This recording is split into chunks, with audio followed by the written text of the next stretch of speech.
Big thanks to LitRPG Reads and to Paul Bello. Fine fellow. Yeah, fine fellow for sending over this article. It's all about homebrew spells. You know, in D&D. In D&D. But with a twist. We're talking about spells that are designed to enhance storytelling. Using magic to add depth. Yes. Yeah. Using magic to add depth to your characters and plots. Not just to, blow things up. Right. That's the exciting part, isn't it? Homebrew spells let you move beyond the mechanics and tap into The narrative power. that inherent narrative power of magic. Exactly. Speaking of narrative power, this article really resonated with me because of something that happened in my game last week. Oh, yeah? My party was investigating this creepy old mansion. It was rumored to be haunted, and we were trying to figure out what had happened to the previous occupants. Spooky. I was playing a mage, so I have access to all sorts of cool spells, but none of them felt quite right for the situation. You needed something more tailored Yeah. to the story, something that could unveil the secrets of the mansion and its tragic history. Yes. And that's when I realized the potential of what this article from LitRPG Reads is talking about. Okay. It's called D&D Spells That Tell Stories, Homebrew Magic Guide. Catchy. Yeah, by Heidi Jiang. It's all about designing spells that act as narrative tools. Like, what if I had a spell that could let me see echoes of the past? Like, literally. Yeah, replaying key events that happened in the mansion. Oh, that's a fantastic example. And the article actually has a spell that's very similar to what you're describing. Really?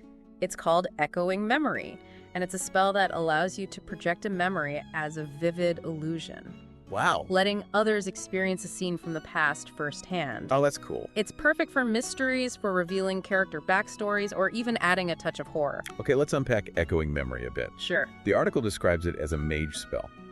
For those not super familiar with D&D, that means it's geared towards spellcasters who specialize in manipulating arcane energies. The raw forces of magic. Yeah, the raw forces of magic. It lets you essentially rewind time in a specific location, showing a scene that happened in the past. So in your haunted mansion scenario, Yes. you could have used it to see, say, the moment when the family that lived there met their tragic end. Oh, yeah. And that's where the real storytelling magic happens. It's not just about seeing the event, it's about the questions it raises. The questions it raises. Is the memory reliable? Are you seeing the whole truth or just a fragmented piece? Could the memory itself be manipulated? Leading the party down the wrong path. Exactly. Suddenly your spell isn't just a cool visual effect. Right. It's a plot device, a source of intrigue and uncertainty. That's such a great point. And it brings up the whole idea of balance, which the article also talks about. Homebrew spells should be powerful storytelling tools, but they shouldn't break the game or make other spells obsolete. Right. You still want to have some challenge. Yes, Echoing Memory is a great example of how to strike that balance. Yeah. It's powerful enough to have a real impact on the narrative. But it also has limitations. Right. You're only seeing a snippet of the past, not the whole story. And who knows, maybe the memory is distorted or incomplete. Exactly. And that's where the Dungeon Master comes in, right? Oh, yeah. You have to decide how much information to reveal how reliable the memory is and how it ultimately affects the course of the adventure. Yeah. It's a delicate dance, but it's what makes homebrew so rewarding. You're creating something unique and impactful, tailored to your specific game and your players. Speaking of tailored spells, Okay. the article highlights a few other examples that I found incredibly intriguing. One that really stood out to me was Ethereal Script, another spell for mages. Another mage spell. Yes, this one lets you write messages that are only visible to those you choose. Interesting. The article describes them as shimmering words hanging in the air, almost like magical graffiti.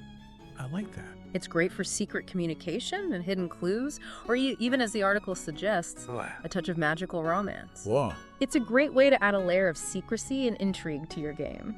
Imagine a party member trying to send a covert message to an ally While being watched by enemies. while being watched by enemies. Or a clandestine meeting between two lovers, their words hidden from prying eyes. Ooh. Yes.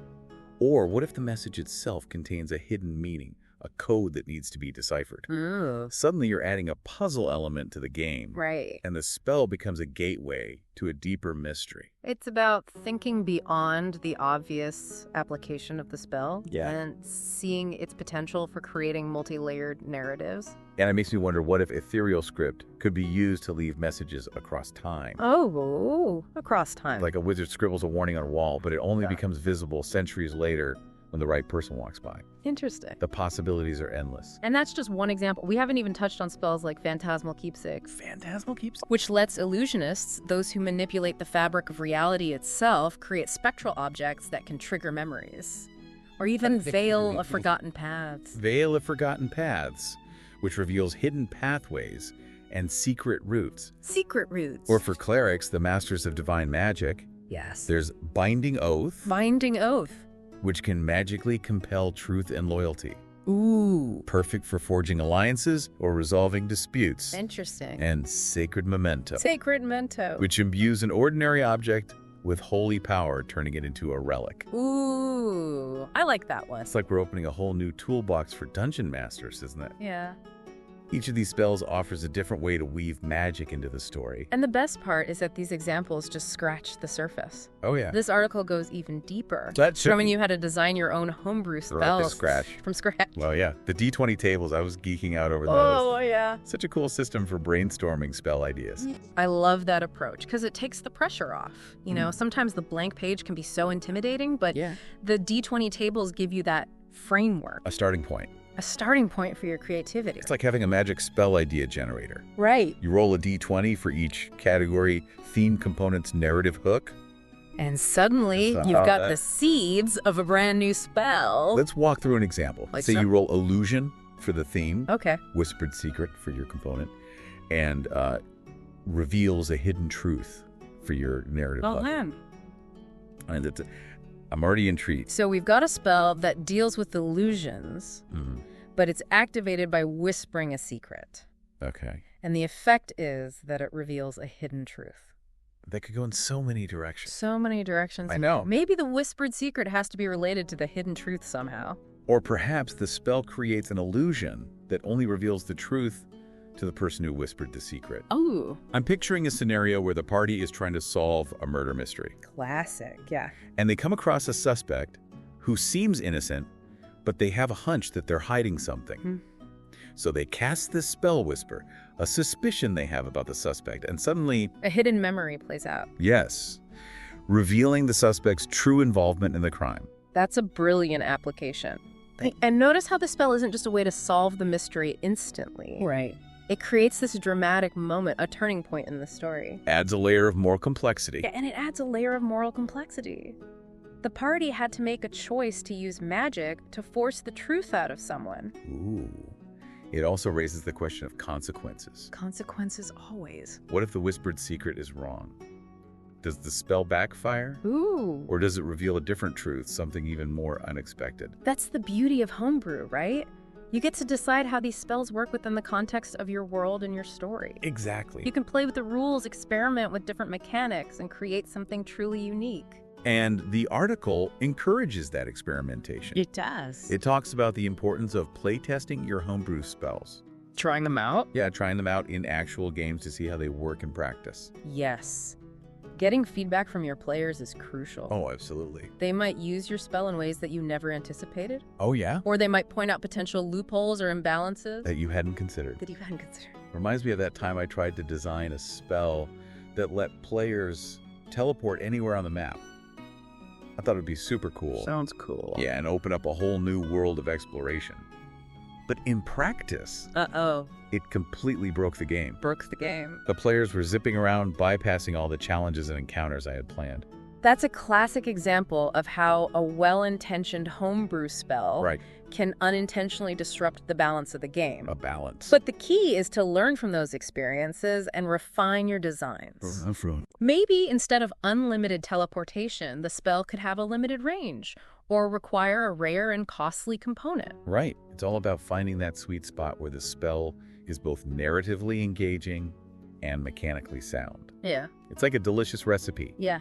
You need the right ingredients in the right proportions to create something truly magical. And that's why I think the D20 tables are such a valuable tool. They are. They encourage you to think about all these different aspects of spell design, the theme, the mechanics, the narrative implications. Yeah. And to combine them in creative and unexpected ways. It's like you said earlier, they give you a framework for your creativity. They spark those aha moments. The bursts of inspiration. Those sudden bursts of inspiration where you're like, wow, I never thought of combining those elements before. Exactly. And that feeling of discovery. That feeling of discovery. Of creating something new and exciting is what makes homebrew so addictive. Addictive. It's like you're adding your own personal touch to the game, making it your own. And the more you experiment with homebrew, the more confident you become in your ability to design spells that fit your specific needs as a storyteller. You're no longer limited to just what's in the rule books. Right. You're crafting magic that's tailor-made for your game and your players. It's empowering, isn't it? It is. You're taking control of your narrative destiny, and you're inviting your players to join you on that journey of creative exploration. It's like we're breaking free from the limitations of pre-written adventures. Venturing into uncharted territory. Venturing into uncharted territory where the possibilities are truly endless. And that, my friend, is where the real magic happens. It really feels like Homebrew Spells open up a whole new dimension of role-playing, doesn't it? It's not just about what your character does, but how their magic is a reflection of who they are. Yeah, it's about making those magical moments feel so much more personal and impactful. More personal. Yeah. Like instead of just casting Fireball, right. It's like Wrath of the Betrayed, fueled by the Paladin's righteous fury. Exactly. And suddenly that spell isn't just dealing damage, it's telling a story.